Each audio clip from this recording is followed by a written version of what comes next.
Bapak Ibu guru yang kami hormati, selamat datang di acara Diseminasi Budaya Positif yang akan disampaikan oleh Bapak Asikin SPI selaku calon guru penggerak Angkatan 8. Untuk mempersingkat waktu, mari kita memasuki acara pertama, yaitu pembukaan. Mari sama-sama kita membuka acara dengan ucapan basmalah. Bismillahirrahmanirrahim. Acara selanjutnya pembacaan doa kepada Bapak Aap Kurniawan MPD, kami persilakan. Bismillahirrahmanirrahim. Assalamualaikum warahmatullahi wabarakatuh. Mari kita sama-sama bermunajat kepada Allah Subhanahu wa taala. Kita awali doa kita dengan membaca surat Al-Fatihah. Al-Fatihah. Alhamdulillahirabbil alamin. Hamdan ni'amahu wa yukammi majidah. Ya Rabbana lakal hamdu kama yanbaghi li jalali wajhikal karim wa azimi sultanik. Allahumma shalli ala sayyidina Muhammad. Allahumma ighfir lana wa liwalidayna warhamhum kama rabbayana shighara. ولجميع المسلمين والمسلمات والمؤمنين والمؤمنات الأحياء منهم والأموات برحمتك يا أرحم الراحمين. اللهم إنا نسألك علما نافعا ورزقا طيبا وعملا متقبلا. ربنا هب لنا من أزواجنا وذرياتنا قرة أعين واجعلنا للمتقين إماما. ربنا ظلمنا أنفسنا وإن لم تغفر لنا وترحمنا لنكونن من الخاسرين. ربنا آتنا في الدنيا حسنة وفي الآخرة حسنة وقنا عذاب النار. وصلى الله على سيدنا محمد. سبحان ربك رب العزة عما يصفون وسلام على المرسلين والحمد لله رب العالمين. Assalamualaikum warahmatullahi wabarakatuh.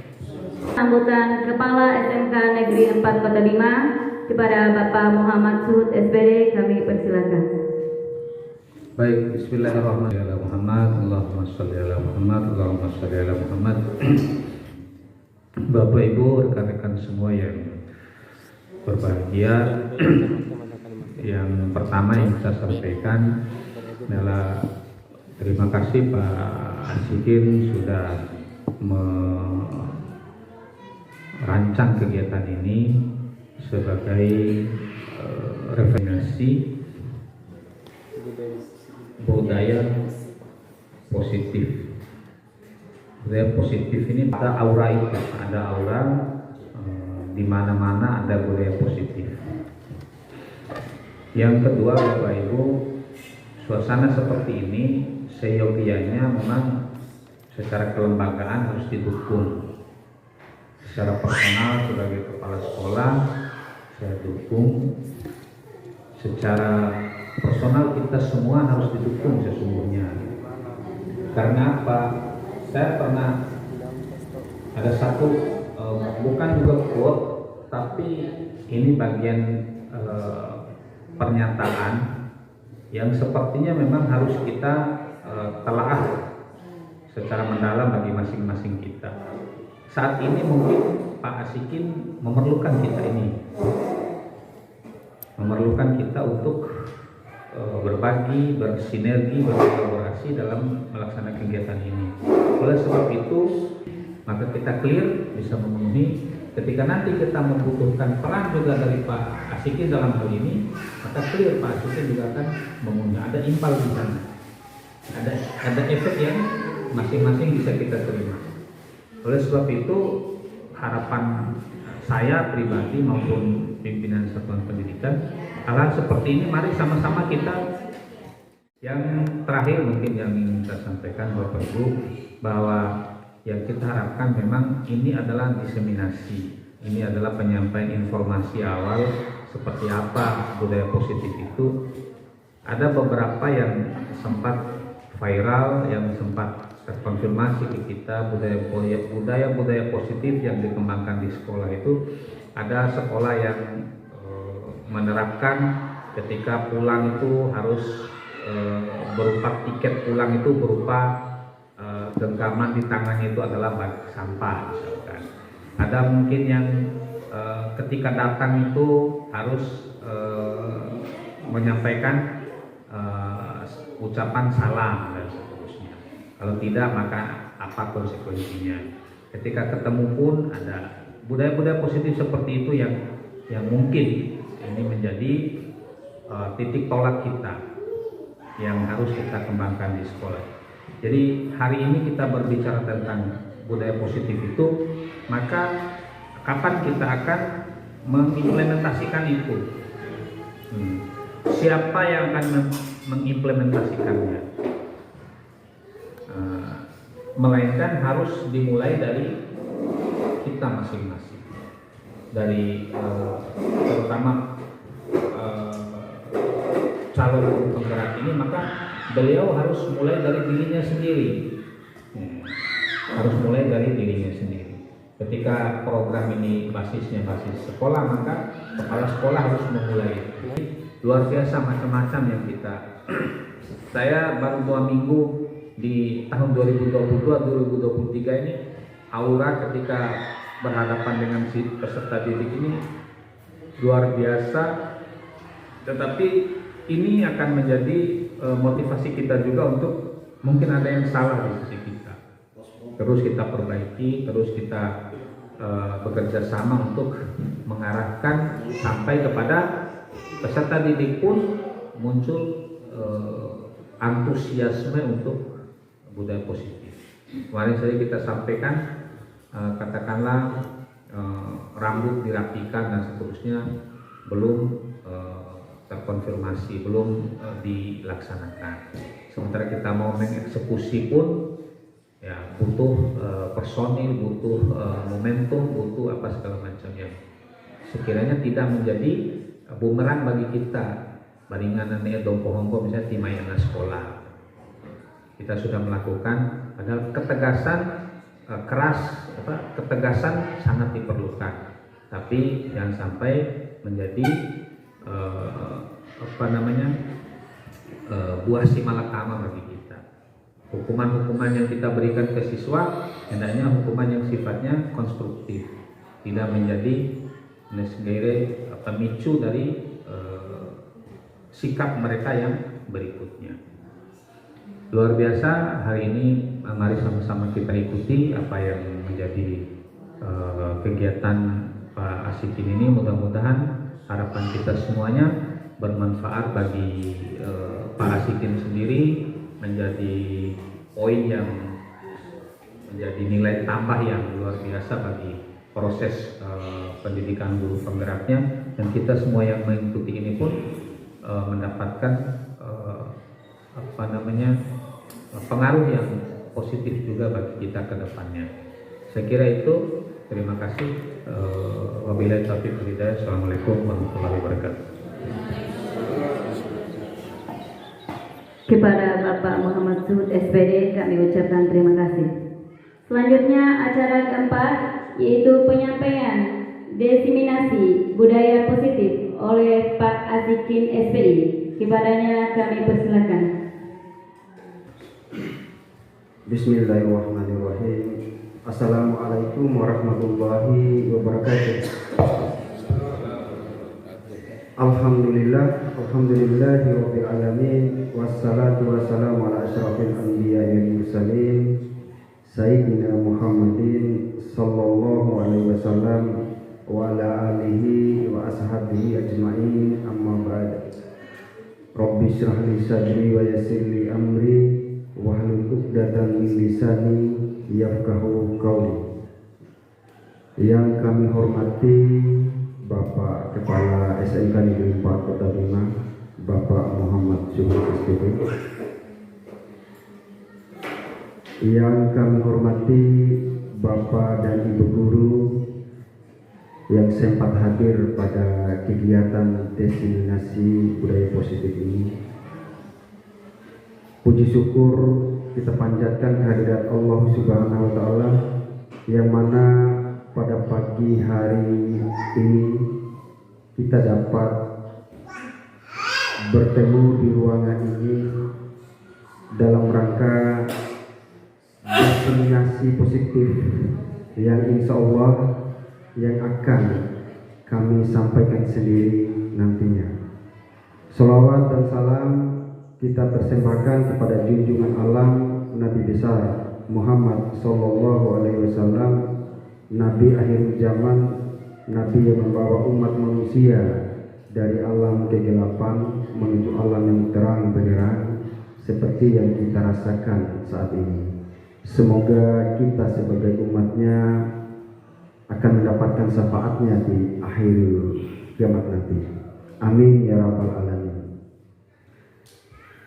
Pertama yang saya ingin sampaikan, rasa terima kasih dan kebanggaan secara pribadi saya sampaikan kepada Bapak Kepala Sekolah yang telah mensupport, memberikan spirit kepada saya pribadi dalam mulai dari awal sampai pada titik lebih kurang 2 bulan kegiatan pendidikan guru penggerak yang saya jalani ini. Dan yang kedua, terima kasih yang tak terhingga juga kepada Bapak dan Ibu guru selaku teman sejawat, teman seperjuangan di SMK 4 Kota Bima ini, karena telah memberikan juga motivasi, spirit bagi saya untuk terus berada pada posisi ini sampai pada lebih kurang 2 bulan ini saya mengikuti proses pendidikan guru penggerak.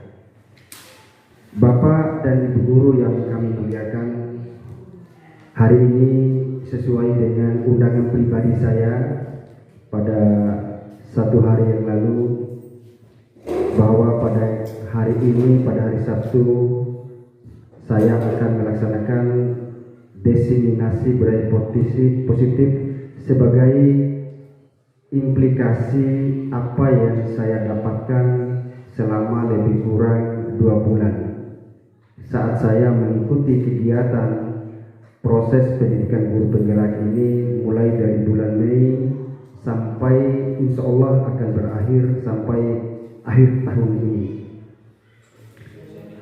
Siap.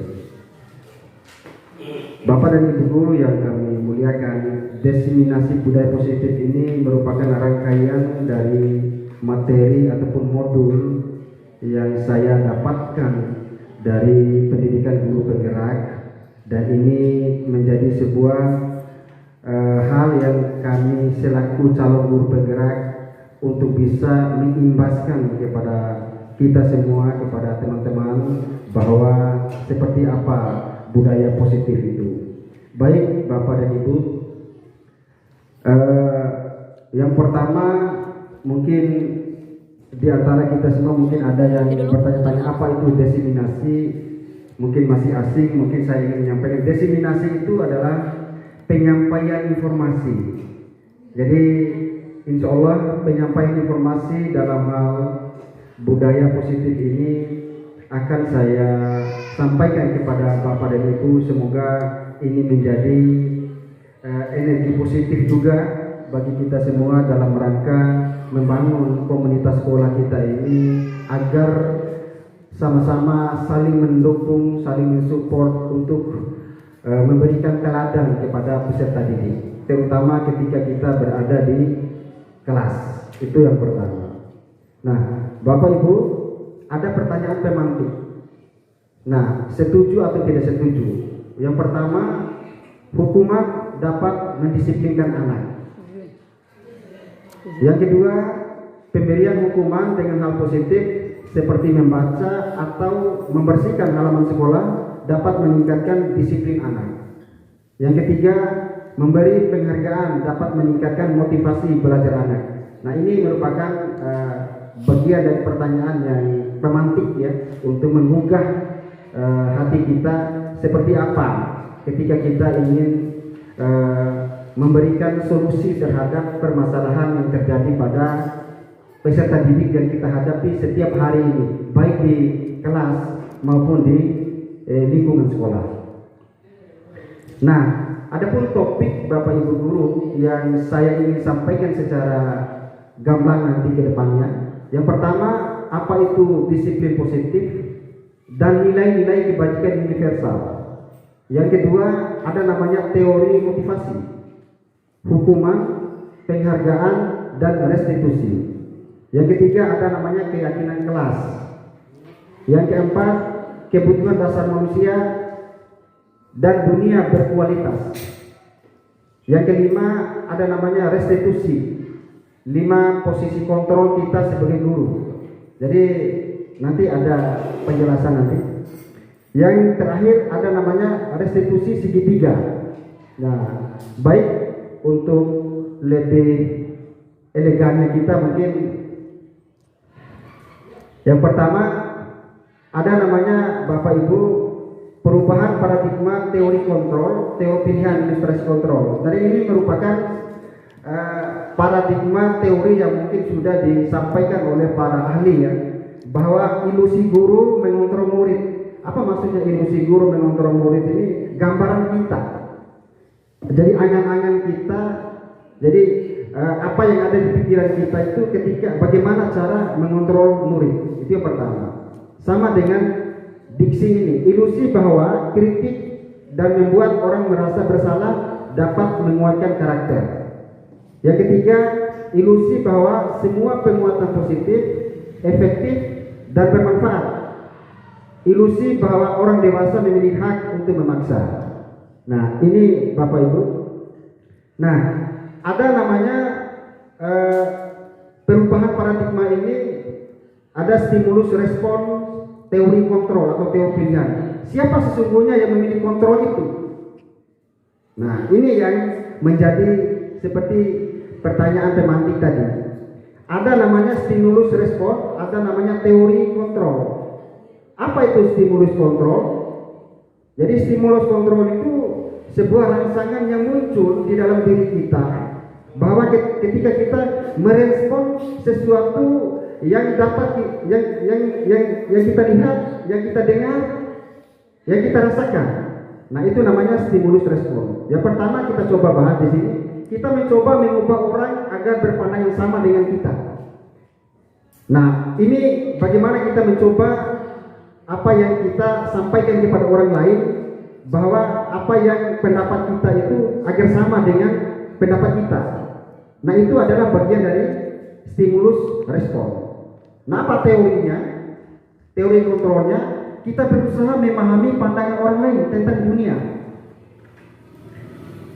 Nah, kita memahami beda konteks ya, beda konteks Bapak Ibu, bahwa ada stimulus respon ini muncul dari dalam internal diri kita, sementara teori kontrol ini adalah bagian dari eksternal yang memang berbeda dengan pendapat kita.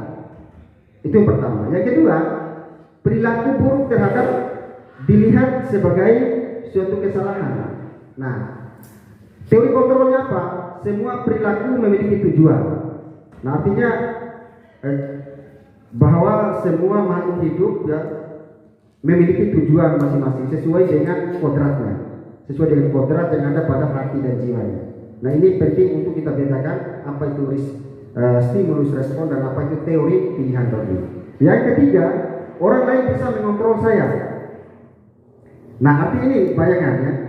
Terus teori kontrolnya hanya Anda yang bisa mengontrol diri Anda. Jadi ini dua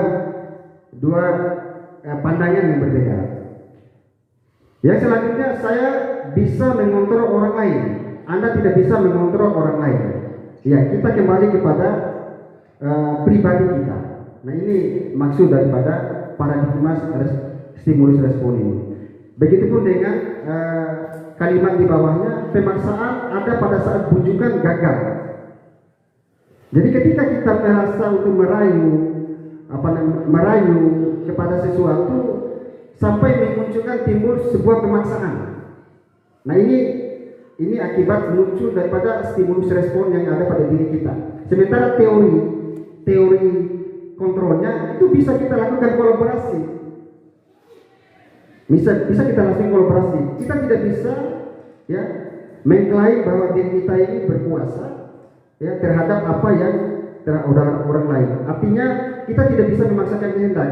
Tapi ada teorinya. Teorinya itu adalah bagaimana kita mengajak sesuatu ini untuk berkolaborasi. Nah, ini maksud daripada teori ini. Jadi kolaborasi, konsensus, kesepakatan, menciptakan pilihan-pilihan baru. Nah, inilah dua pilihan yang kita yang harus kita pahami, bahwa ketika kita menghadapi sesuatu pilihan itu. Dan yang terakhir, model berpikir menang kalah. Jadi ini dari respon diri, sama dengan teori kontrol, model berpikir menang. Jadi menang-menang ini tidak ada yang kalah. Artinya sama-sama win-win solution. Jadi seperti itu mungkin. Jadi kalimatnya jadi beda. Jadi ini memberikan keuntungan. Jadi yang teori pilihan ini memberikan keuntungan, sama-sama menguntungkan antara saya dengan Pak Yusran misalnya. Nah itu, saya pikir seperti itu untuk bisa memahami teori ini. Ya, apa itu disiplin? Lanjut, apa itu disiplin positif? Jadi ini secara secara kata ini berasal dari kata bahasa Latin, yaitu ternyata ketika saya masuk di guru penggerak, saya baru sadar bahwa kata disiplin ini ternyata artinya belajar. Ternyata artinya belajar. Nah, makna asal dari kata ini berkonotasi dengan disiplin. Ini dari pemikir-pemikir Yunani ya, Sokrates ya, dan pada kalimat ini. Jadi seperti ketika kita ingin mengarahkan siswa, jadi kecenderungan kita itu bagaimana disiplin. Saya pikir, nah itu makna daripada poinnya ke 5 ini. Lanjut mungkin. Nah, nilai-nilai kebajikan universal. Nah, apa itu nilai-nilai kebajikan universal? Bapak Ibu guru yang kami hormati, bahwa nilai-nilai kebajikan universal ini adalah nilai-nilai yang tidak menciderai satu dengan yang lainnya. Nilai-nilai yang memberikan standar bahwa memberikan naungan, memberikan keselamatan, memberikan rasa tanggung jawab terhadap semua manusia. Itu nilai-nilai kebajikan universal. Nah, nilai-nilai sifat-sifat positif manusia yang merupakan tujuan mulia yang ingin dicapai setiap individu. Nilainya apa? Bisa lintas bahasa, lintas suku, ya, maupun agama. Jadi tidak ada perbedaan. Kalau namanya universal itu tidak ada perbedaan, ya. Itu satu. Yang kedua, setiap perilaku perbuatan memiliki suatu tujuan. Ada namanya Dr. William, ya, Glasser pada teori kontrol. Yang selanjutnya, bagaimana kaitan nilai-nilai kebajikan yang diyakini seseorang, maka motivasi intrinsiknya akan terbangun sehingga menggerakkan motivasi dari dalam untuk mencapai tujuan mulia yang diinginkan. Dengan runutan kalimat ini saya pikir Bapak dan Ibu mungkin sudah paham, ya. Artinya ketika kita sudah memiliki kekuatan fondasi, ya, untuk mengikat nilai-nilai kebajikan ini, dan itu akan mengarahkan kita untuk mencapai target yang kita inginkan. Nah, yang keempat, bagaimana nilai kebajikan yang ingin dicapai oleh setiap manusia ini kita kenal dengan profil pelajar Pancasila, dan ini sudah terintegrasi di dalam kurikulum Merdeka seperti yang kita terapkan pada tahun kemarin. Nah, ini nilai-nilai kebajikan universal itu. Nah, bagaimana berimannya, bertakwanya, ya, berakhlak mulia, mandiri, bernalar kritis, ya, berkebinekaan global, bergotong royong dan kreatif. Ini semua adalah elemen-elemen yang ada pada nilai yang ada pada profil pelajar Pancasila. Jadi itu gambaran nilai-nilai kebajikan universal. Nah, baik Bapak Ibu. Nah, ini ada namanya teori motivasi, hukuman, penghargaan dan restitusi. Nah, apa motivasi eksternal? Jadi ketika kita berpikir di luar dari kendali kita berpikir kepada orang lain. Satu, untuk menghindari ketidaknyamanan, hukuman. Apa yang akan terjadi apabila saya tidak melakukannya? Nah, bagian pertanyaan ini sudah ada motivasi eksternal, motivasi di luar daripada diri. Yang kedua, untuk mendapatkan imbalan dari orang lain atau institusi, apa yang akan saya dapatkan apabila saya melakukannya? Nah, ini semua adalah kita berpikir di luar dari diri kita. Artinya kita berpikir itu eksternal. Itu namanya motivasi eksternal. Jadi hal-hal yang eksternal di luar daripada diri kita. Nah, masuk kepada motivasi internal. Jadi artinya yang muncul pada diri. untuk menghargai diri sendiri. Tentu kalau sudah muncul motivasi dari diri itu ya akan muncul namanya kita akan menghargai diri sendiri.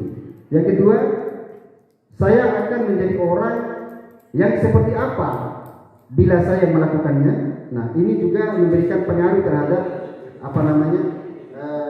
perbaikan diri kita ke depannya. Jadi dengan memunculkan motivasi internal ini, jadi tentu akan muncul rasa penghargaan pada diri kita. Jadi bagaimana kita melakukan menghargai diri sendiri itu ya dengan tadi kita mampu menerapkan nilai-nilai universal tadi. Baik, Bapak Ibu. Nah, dihukum oleh penghargaan. Nah, bahwa penghargaan berlaku sama dengan hukuman. Dalam arti meminta atau membujuk seseorang melakukan sesuatu untuk memenuhi suatu tujuan tertentu dari orang yang meminta atau memujuk. Nah, dorongan eksternal dan akan ada faktor ketergantungan. Beberapa dampak dari pemberian penghargaan. Nah, ini adalah pendapat para ahli ya. Jadi dikaitkan dengan bagaimana penghargaan dan hukuman tadi. Ini bagaimanapun ketika orang merancang sebuah konsep tentu berlandaskan dari teori-teori ya. Jadi teori itulah yang memberi down daripada konsep-konsep yang kita akan laksanakan. Nah, apa bentuk program kebajikan apresiasi? Satu, dalam memberikan apresiasi pengakuan perlu diingat beberapa hal. Yang pertama, beri pengakuan secara khusus ya, ketika kita melihat kepada siswa yang memang kita nilai bahwa kepribadiannya, karakternya, kita berikan perhatian secara pengakuan secara khusus kepada dia. Ya, tidak semestinya juga kita akan memberikan semacam tadi hadiah atau apa. Jadi itu juga sangat mempengaruhi bagaimana motivasi yang timbul kepada diri anak ketika kita memberikan apresiasi yang tulus, khusus, dan kita memberikan sebuah hadiah. Yang kedua, beri pengakuan secara pribadi. Itu bisa kita lakukan kepada diri anak-anak. Yang ketiga, beri pengakuan kepada semua murid bergantian. Nah, nilai kebajikannya apa? Jadi ya, nilai kebajikan yang dimunculkan dari ketika kita memberikan perhatian, menyampaikan kata ini, rasa empatimu besar sekali. Nah, situasinya apa? Pada saat menolong murid baru di kelas kita. Nah, ini hal-hal sederhana mungkin pernah kita lakukan, tapi secara teoritis, secara konsep mungkin saya juga baru menyadari. Ya. Mungkin ini pernah kita sampaikan kepada siswa, ya. Tapi kita sadari ternyata pengakuan apresiasi kebajikan ini seperti ini. Nah, yang kedua, saya menghargai. Nah, nilai kebajikan apa menghargai ini? Itu rasa peduli. Akan memunculkan rasa peduli. Nah, ini yang harus kita coba tebarkan kepada SMK Negeri 4 Kota Bima ini, bagaimana terutama peserta didik di antara teman yang satu dan teman yang lain. Ini penting juga ya. Karena bagaimanapun tadi imbasnya apa yang kita laksanakan. Nah, yang situasinya gimana? Pada saat kamu membantu teman-temanmu tugas kelompok, artinya ketika berada di dalam ruang kelas, ya, ketika kita berada di ruang kelas, ketika kita sudah membagi kelompok 1, kelompok 2, kelompok 3, dan melihat peserta didik ya, yang membantu temannya, nah itu bisa kita berikan satu apresiasi. Nah, yang selanjutnya adalah terima kasih untuk rasa tanggung jawabmu. Situasinya pada saat kamu memungut kertas-kertas yang berserakan di lantai. Nah, ini bagian juga yang mungkin kita terus-menerus kita upayakan, karena bagaimanapun ya kita coba konsistensi dengan hal-hal sederhana terkait dengan nilai-nilai kebajikan, apresiasi kebajikan ini. Nah, selanjutnya tugas perbedaan hukuman dan konsekuensi. Nah, ini ada 2 kolom Bapak Ibu guru. Mungkin saya bisa membaca, Bapak dan Ibu guru bisa memilih. Kira-kira dari narasi di kolom pertama ini apakah jawabannya hukuman atau konsekuensi? Nah, tindakan guru. Nah, ini tindakan guru. Terus yang satunya adalah hukuman atau konsekuensi. Yang pertama, mencatat 100 kali di dalam buku kalimat saya tidak akan terlambat lagi karena terlambat ke sekolah. Kira-kira hukuman atau konsekuensi, Bapak Guru? Hukuman. Ya? Hukuman. Oke, hukuman. Nah, oke. Yang kedua, lari mengelilingi lapangan basket 2 kali karena terlambat henti di sekolah. Hukuman apa konsekuensi? Oke, hukuman. Yang ketiga, murid diminta untuk push up 15 kali karena tidak menggunakan masker ke sekolah. Hukuman apa konsekuensi? Konsekuensi, oke. Menggantikan kertas tugas teman yang telah dicoret-coret. Apakah hukuman atau konsekuensi? Konsekuensi. Oke. Membersihkan tumpahan air di meja tulis karena tersenggol pada saat belajar. Hukuman atau konsekuensi? Konsekuensi. Konsekuensi, oke. Murid disuruh untuk mengenakan sepatu seharian di sekolah karena tidak mengenakan sepatu hitam. Hukuman atau konsekuensi? Ya? Ya, hukuman? Oke. Nanti akan kita lihat jawabannya. Lari mengelilingi lapangan basket 2 kali karena terlambat 10 menit untuk pelajaran PJOK. Oke, mari kita lihat jawabannya. Nah, jadi yang pertama benar katanya Pak Al tadi hukuman ya. Hukuman. Nah ternyata ini konsekuensi dan sama ini konsekuensi. Ini hukuman. Ya. Jadi konsekuensi itu beda dengan hukuman. Sebab akibat. Ya, konsekuensi itu rasa tanggung jawab kita terhadap apa yang kita lakukan, itu konsekuensi. Oke. Mungkin gambarannya seperti itu Bapak dan Ibu. Bagaimana kita membedakan ya proses hukuman dan konsekuensi itu. Nah, apa perbedaan hukuman dan konsekuensi? Yang pertama, hukuman itu sesuatu yang menyakitkan harus terjadi. Ini kita tahu sendiri bahwa yang namanya hukum itu ya memang menyakitkan. Beda dengan konsekuensi, sesuatu harus terjadi. Tapi yang ini ada kata menyakitkan. Ya, ada kata menyakitkan. Kalau konsekuensi tidak ada kata menyakitkan, karena memang itu bagian dari rasa tanggung jawab kita terhadap apa yang kita bagian daripada ingin kita penuhi itu. Itu rasa konsekuensi dan hukuman. Nah, yang kedua, ternyata hukuman membuat anak sakit fisik maupun hati untuk jangka waktu lama. Jadi membuat si anak ini ya sakitlah ya dalam waktu jangka yang lama. Beda. Anak menghargai membuat anak merasa tidak nyaman dalam jangka waktu pendek. Artinya hanya membuat anak itu ketika kita berlakukan konsekuensi dengan pola itu, jadi akan membuat anak sakit dalam jangka waktu yang pendek saja. Nah, selanjutnya anak membenci kedisiplinan. Itu kalau hukuman. Jadi anak membenci kedisiplinan. Nah, kalau kita konsekuensi, anak menghargai disiplin. Nah, ini harus kita bedakan Bapak dan Ibu guru. Nah, hukuman itu akan menghadirkan paksaan. Jadi muncul stimulus tadi, rangsangan pemaksaan. Jadi ada paksaan dari hukuman ini. Apa konsekuensinya?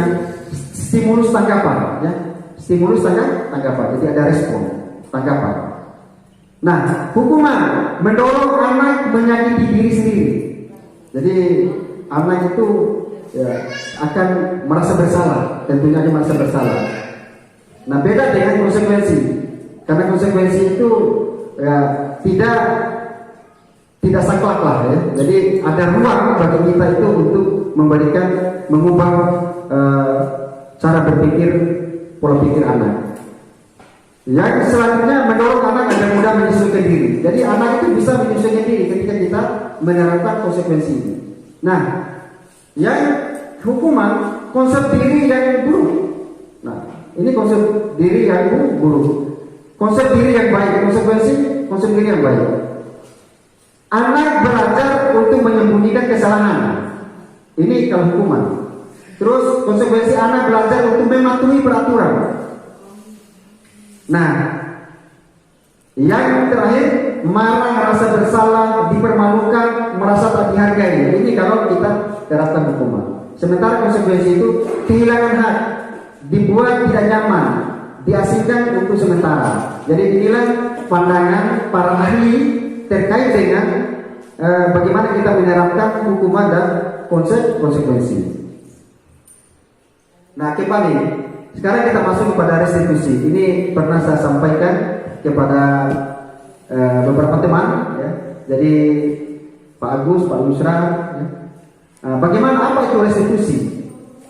Restitusi itu bagaimana kita menciptakan kondisi siswa, ya, untuk memperbaiki kesalahan mereka sehingga mereka bisa kembali pada kelompok mereka dengan karakter yang lebih kuat.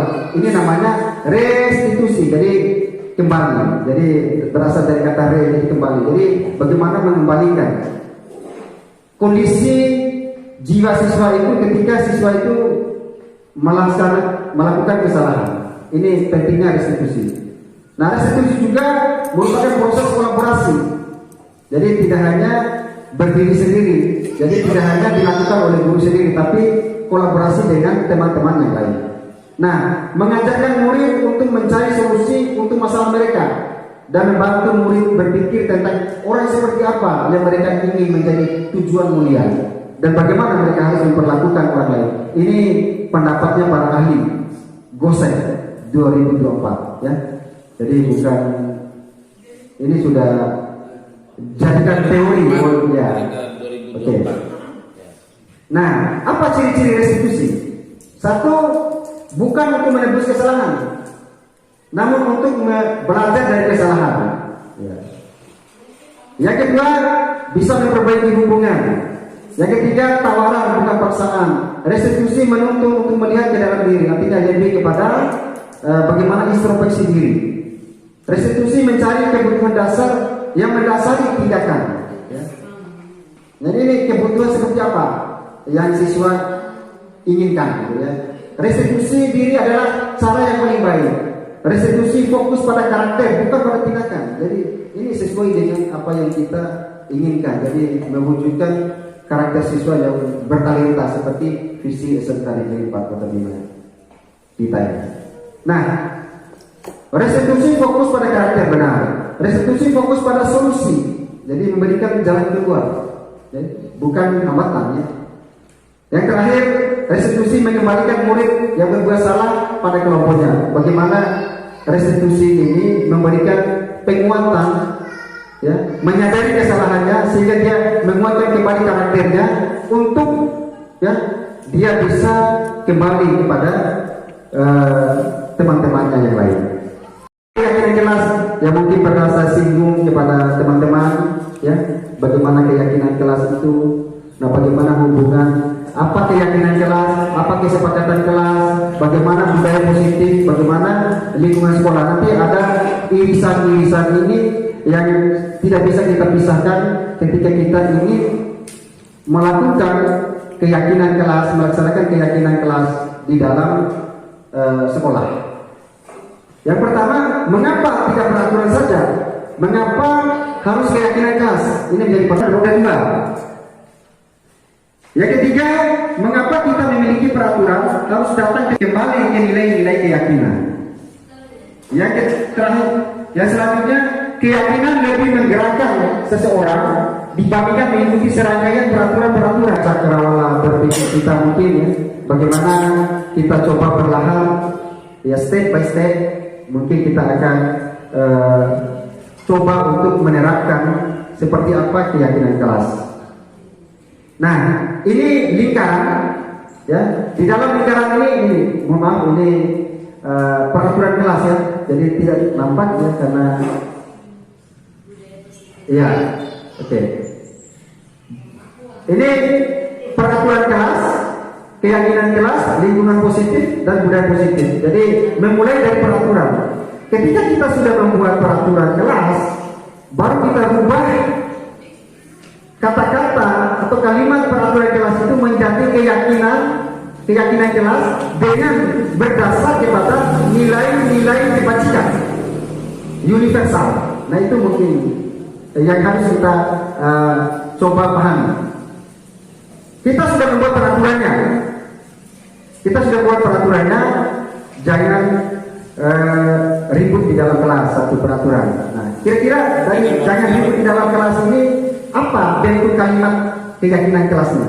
Nah, seperti itu. Jadi sehingga tidak muncul di dalam kesepakatan kelas itu adalah sebuah kalimat peraturan, tapi kalimat keyakinan kelas, dan itu memberikan menggugah para siswa ya, untuk bisa lebih bertanggung jawab terhadap apa yang dia lakukan di dalam kelas. Saya pikir seperti itu. Jadi ada peraturan kelas, ada keyakinan kelas. Nah, kalau keyakinan kelas ini sudah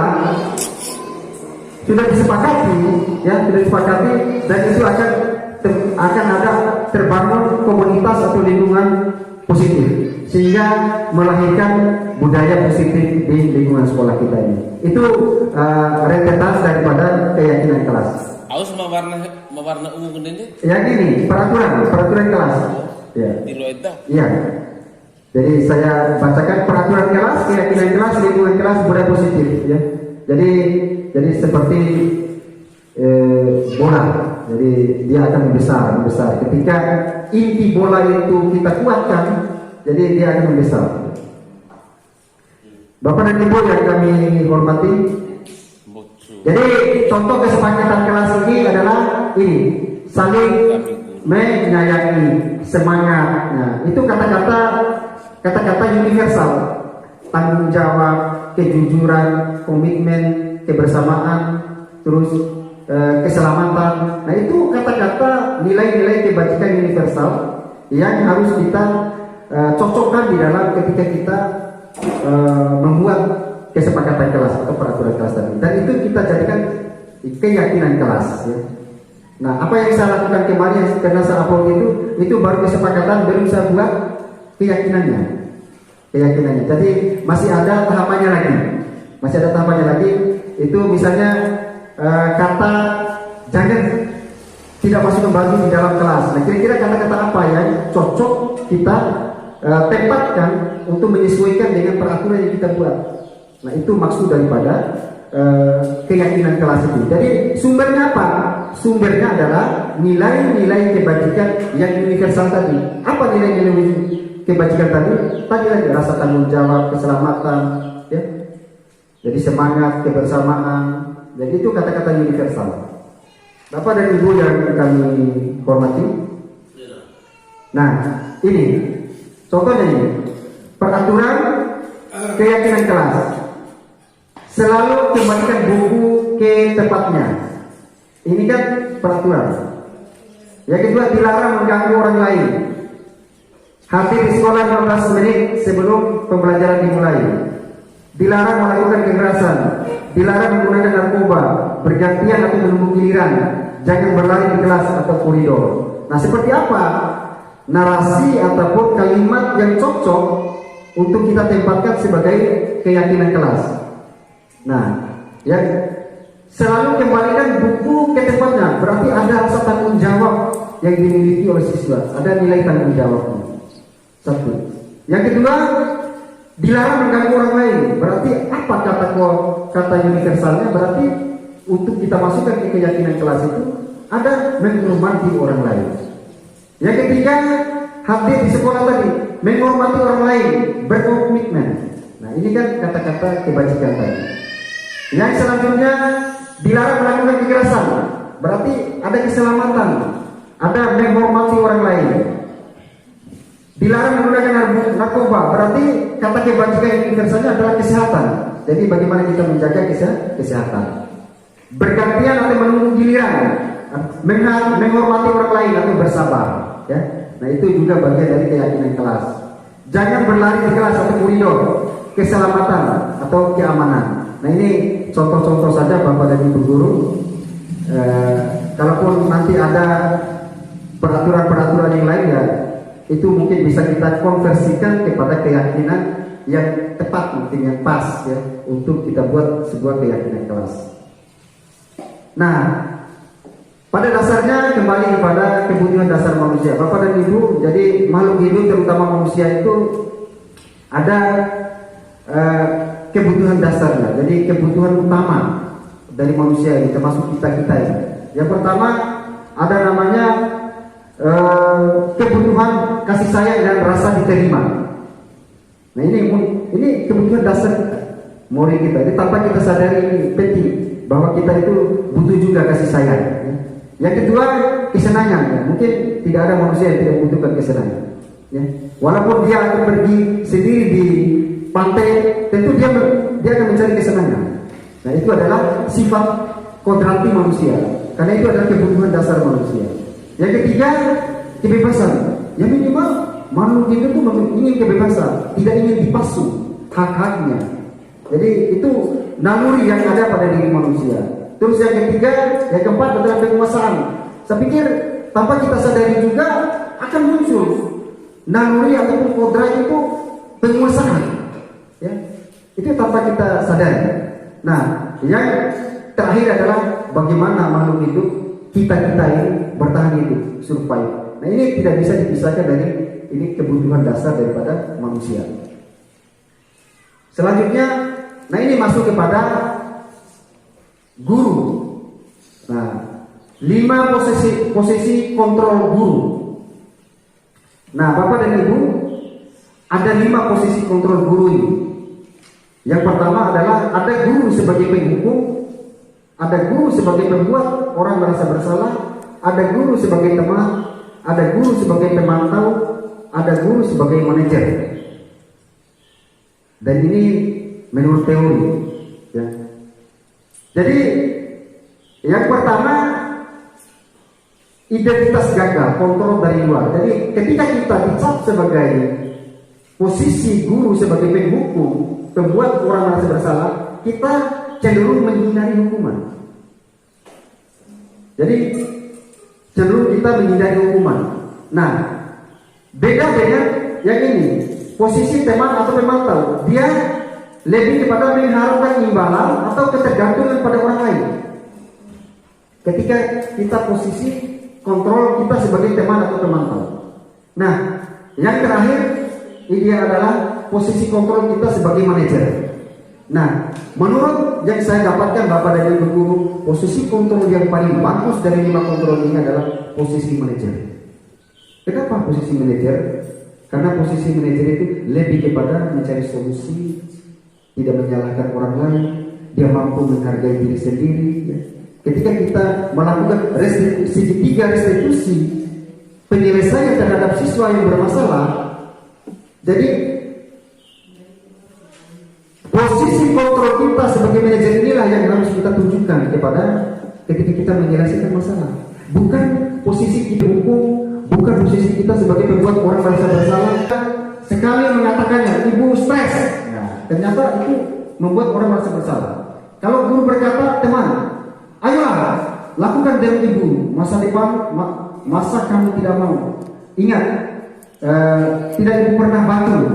Ini teman. Kalau memantau, apa peraturannya? Kalau memantau.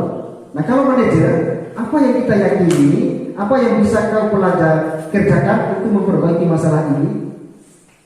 Nah, ini konteks-konteks ini, ya, konteks-konteks ini berada pada posisi sesuai dengan fungsinya, fungsi kontrolnya. Nah, misalnya yang ini, kalau yang hasil memberontak, menyalahkan orang lain, berbohong. Ini kalau hasil menghukum. Menyembunyikan, menyangkal, berbohong. Kalau hasil yang teman, ketergantungan.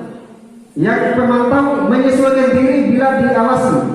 Terus kalau yang manajer menguatkan diri pribadi kita, itu hasil dari ketika kita menerapkan posisi 5 kontrol ini. Nah, kalian dengan dunia berkualitas, ini motivasinya ya. Nah, penghukum, murid meletakkan guru di luar dunia berkualitas. Murid meletakkan guru di dalam dunia berkualitas. Murid meletakkan guru sebagai orang yang sangat penting di dunia berkualitas. Pemantau, murid meletakkan guru peraturan dan hukum di dunia berkualitas. Kalau manajer, murid meletakkan dirinya sebagai individu yang posisi dalam dunia berkualitas. Jadi ini sudah ada penempatannya sesuai dengan posisi kontrol tadi. Nah, apa dampaknya kalau murid berkata, biarkan saja, nanti juga marah-marah lagi. Nah, ini kalau posisi pemukul. Murid berkata, kalau posisi pembuat orang merasa bersalah, maafkan saya. Teman, saya pikir bapak ibu teman saya ternyata begitu. Memantau berapa banyak bintang yang saya harus peroleh. Nah, ini lebih kepada motivasi tadi. Berapa halaman yang harus saya tulis? Ini lebih kepada motivasi tadi, motivasi eksternal. Dia mengharapkan imbalan, beda dengan motivasi listrik yang ada pada diri kita. Saya pikir ini yang harus kita bedakan. Nah yang manajer ini, bagaimana caranya saya bisa memperbaiki keadaan? Nah, ini adalah pertanyaan ini yang bisa kita kuatkan pada ketika kita berada pada posisi manajer. Nah, apa dampaknya pada murid? Mengulangi kesalahan dan menghukum, merasa merendah diri, lemah, tidak mandiri, terganggu, menitik beratkan pada sanksi atau hadiah untuk dirinya, terus mengevaluasi. Jadi ini posisi manajer, evaluasi. Nah, ini gambaran daripada ketika kita paham terhadap 5 posisi kontrol guru, bapak dan ibu. Selanjutnya,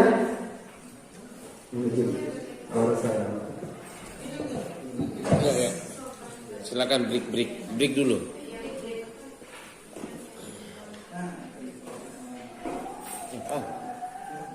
Baik, mohon izin bapak dan ibu.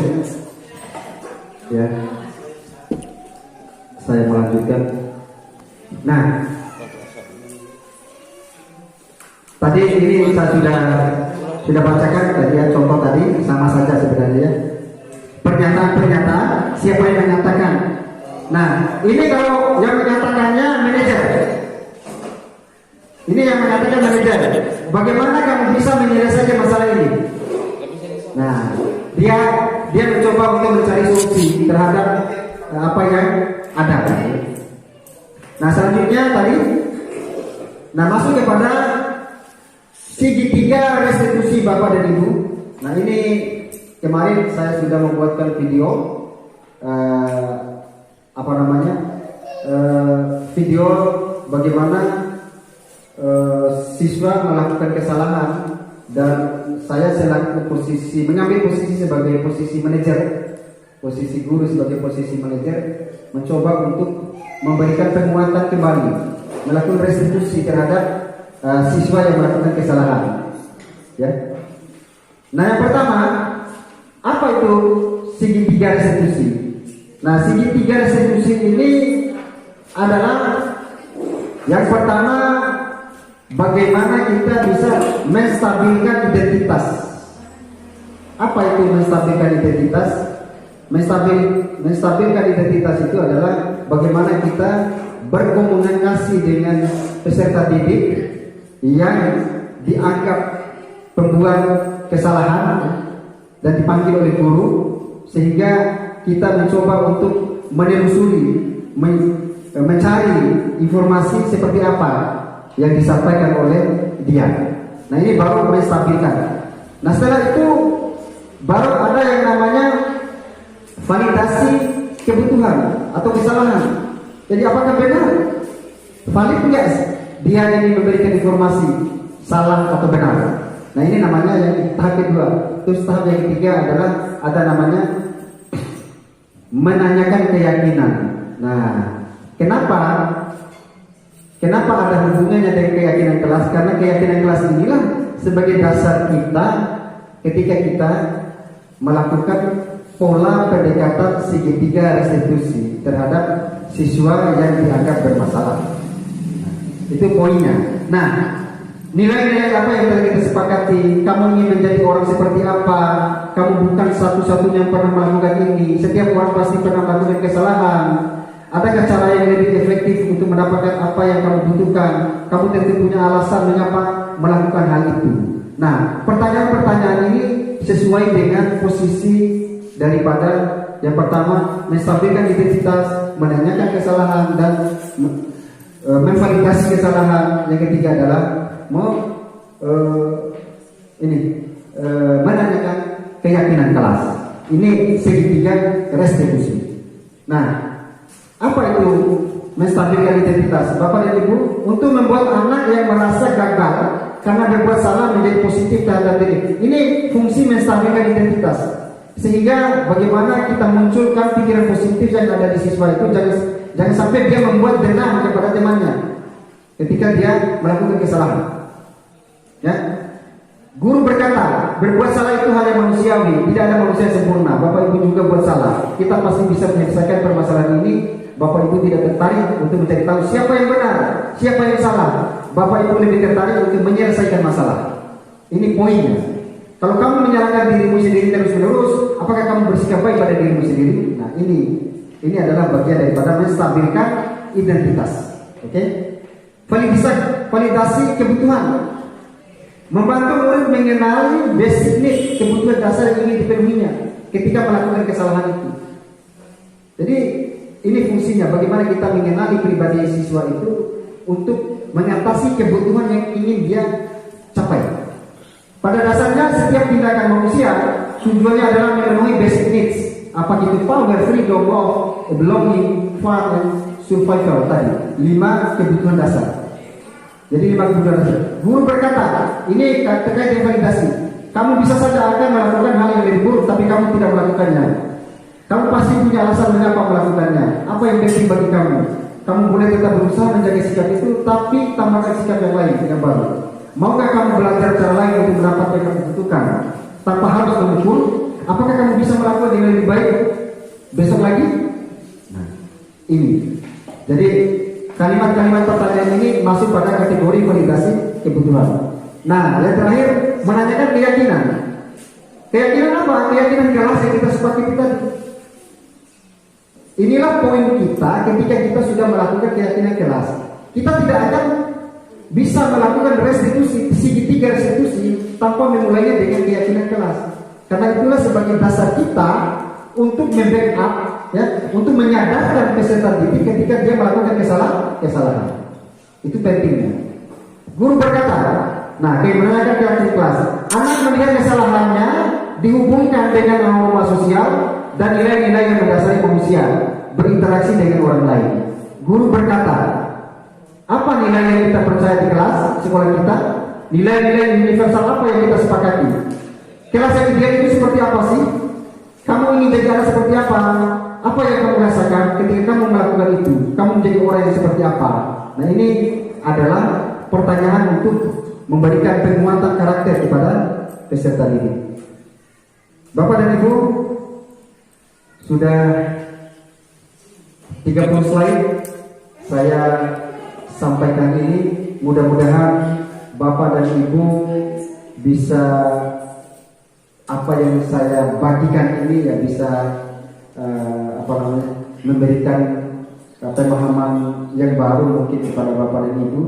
Semoga seperti itu kiranya, dan mohon kiranya support dan dukungan, ya, doanya. Semoga saya selaku calon guru penggerak ini bisa menyelesaikan proses ini. Bapak dan Ibu, untuk ada sesi pertanyaan, silakan Pak Agus. Ya. Assalamualaikum warahmatullahi wabarakatuh. Waalaikumsalam warahmatullahi wabarakatuh. Ya, terima kasih.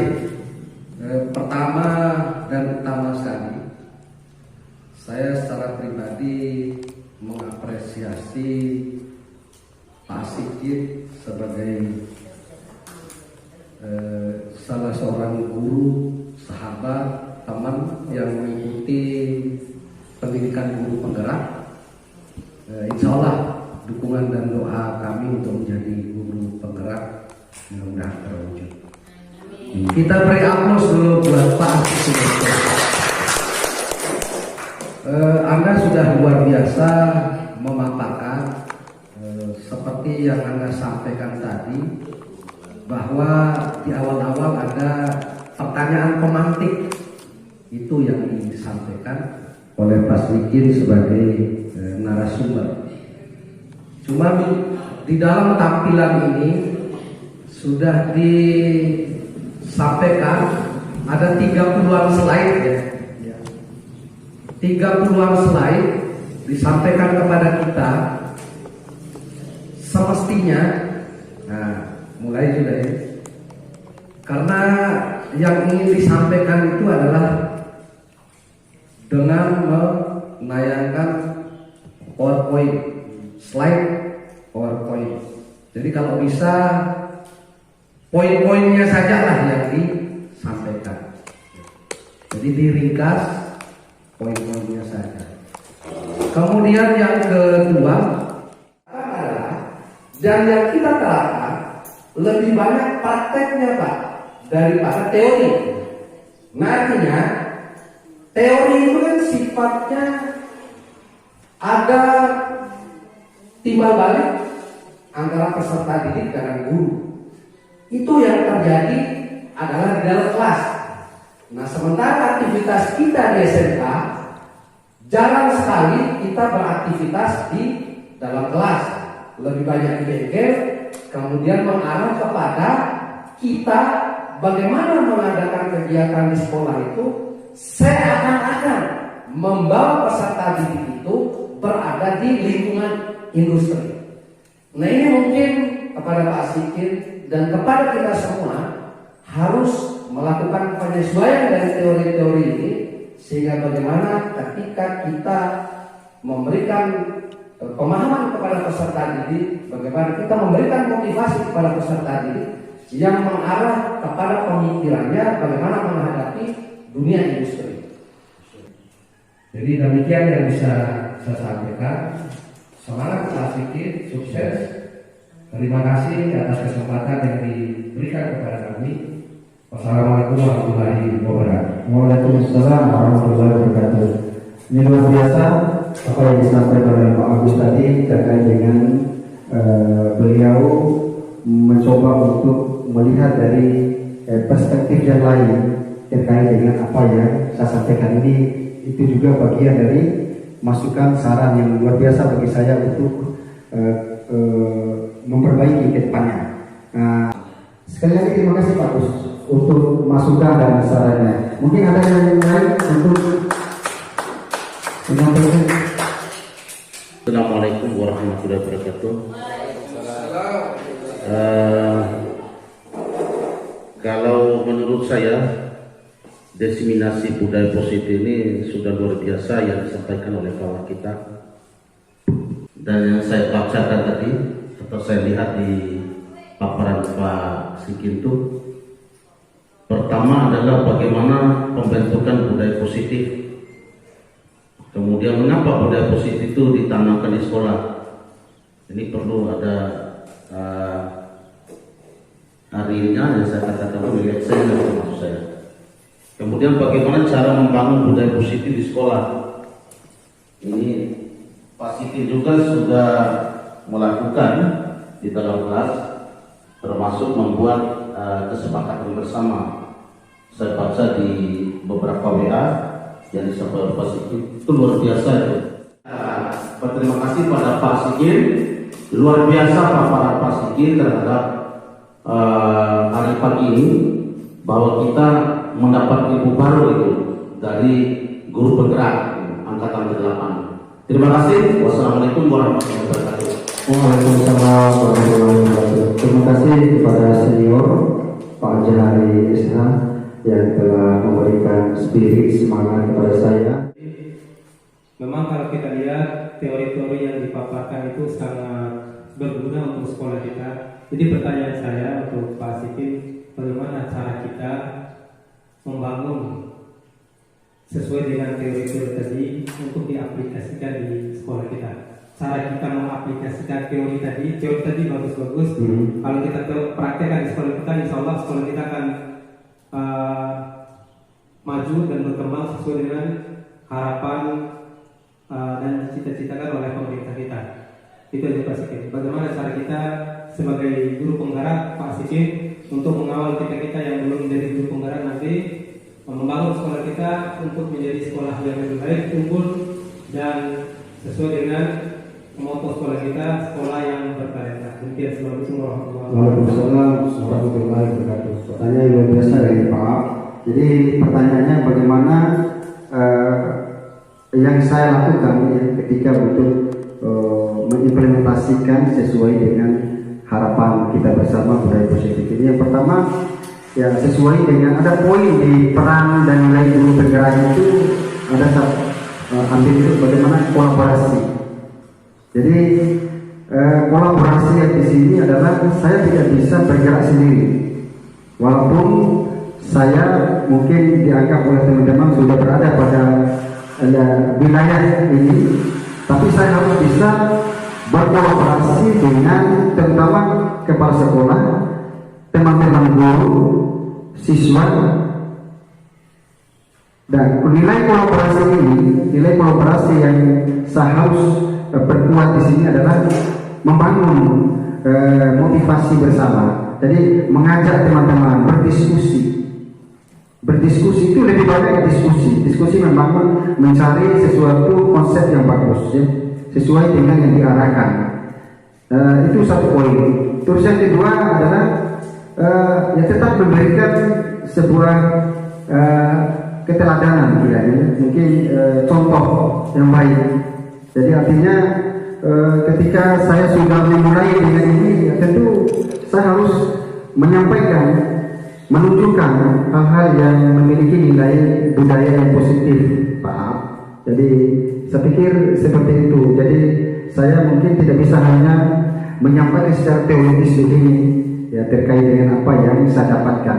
Ya minimal tadi yang pertama saya berbagi dan berdiskusi dengan teman-teman. Itu juga bagian dan peran saya selaku calon ini bergerak ya. Jadi agar kita sama-sama saling bisa membahas bersama konsep-konsepnya seperti itu. Mungkin itu Pak yang bisa saya tunjukkan ya untuk memulai saya dari diri ya. Jadi saya pikir itu yang paling penting. Saya memulai dari diri. Sebelum saya mengajak orang lain itu saya harus memulai dari diri. Itu poin utamanya. Kita tidak boleh mengajak orang lain tapi diri kita tidak melakukan. Itu konyol namanya saya pikir ya. Jadi itu yang penting. Ya, terima kasih. Ini sudah 3 pertanyaan karena waktu. Terima kasih kepada Bapak Kepala Sekolah, Pak Agus, Pak A, Pak Jahari, Pak Yusra, Pak Jo, dan ibu yang lain ya, untuk menghadiri ini kegiatan ini ya. Jadi saya mungkin tidak memperpanjang kalam, ucapan terima kasih atas keluangan waktunya, dan mohon maaf atas apabila ada hal-hal yang kurang berkenan. Jadi saya menutupnya dengan ucapan Alhamdulillahirabbil alamin, billahi taufiq wal hidayah. Wassalamualaikum warahmatullahi wabarakatuh.